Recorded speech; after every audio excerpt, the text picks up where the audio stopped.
Joining us right now to discuss, Kentucky Congressman and ranking member of the House Oversight Committee, Representative James Comer, who tweeted, "If Elon Musk succeeds in purchasing Twitter, it will be a huge win for free speech and a defeat for censorship." So, Congressman, why do you think that's the case?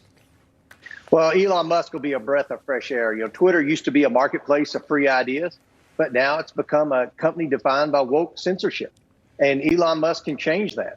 He can simply make it about free speech again. And you're always going to have content modernization plans, but let's be transparent about it. There are things we all agree doesn't need to be on Twitter. We don't need any type of child pornography. We don't need terrorist organizations trying to recruit memberships on there. Right. But be transparent about that. And Twitter has never been transparent about that. Just the fact that the only consistency within Twitter has been in their censorship of conservatives. Yeah, what's a classic case? You can't yell fire in a crowded theater. So we all know there are limits to it. But I thought it was interesting last week, Congressman, when you had former President Barack Obama out in San Francisco, the heart of Silicon Valley, right south of him. And he's talking about free speech. But he made clear that really doesn't apply to Facebook and Twitter. I think that those on the left have liked the fact that Twitter and Facebook and some other social media have quashed the voices on the right. You're exactly right. Twitter and Facebook have always had the backs of the liberal politicians, and that's got to change. This should be about free speech, and it's okay to have differing opinions. But if you're part of the woke movement and Twitter and Facebook continue to get your back, then free speech is okay, except in the case of conservatives. Yeah, I want to get your reaction to Elon Musk when he was asked why he made an offer to buy Twitter. Here's what he said. Why make that offer? Well, I think it's very important for there to be an inclusive arena for free speech where all, Twitter has become kind of the de facto town square. It's just really important that people have both the reality and the perception that they are able to speak freely within the bounds of the law. Yeah, and I think that's what everybody wants. But before I let you talk again, Congressman, let me get your response to a study conducted by Free Speech America's Media Research Center. It found that big tech censored President Biden's critics 642 times within a 2-year time span.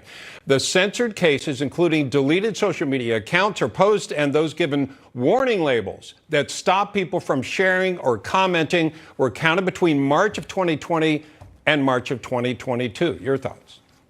I'm not a bit surprised.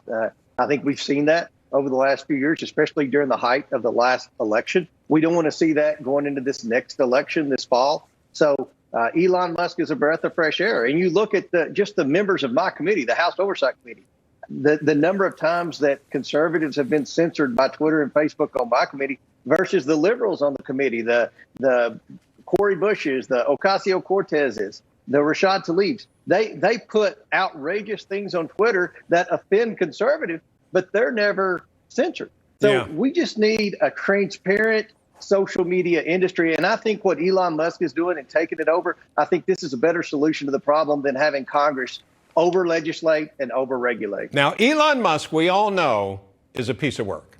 I mean, the fact that there's 420 in the offer number, he says and does a lot of things. So he posted a meme of Bill Gates over the weekend on Twitter that appeared to mock Microsoft co-founders' weight, right?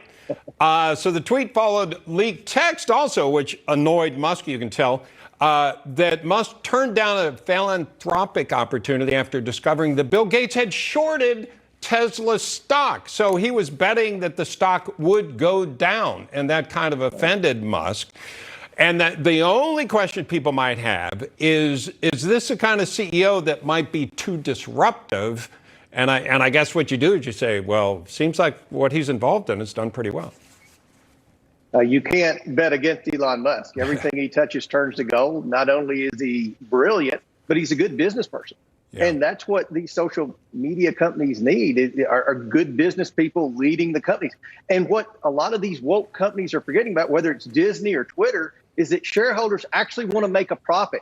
They want to run good companies that make a profit. And what we've seen is the left has taken over the minds of many of these boards of these Fortune 500 companies, and they've turned them into woke companies, and they're forgetting about their core mission, and that's at the end of the day to make profits. And unfortunately, Twitter's lost a ton of conservative users because they're just sick and tired of the way they've treated conservatives. Yeah, we'll keep track, folks, of what's going on with Elon Musk and Twitter. A lot of things going on behind closed doors right now. Congressman James Comer, thank you so much. Thanks for having me on, Bob.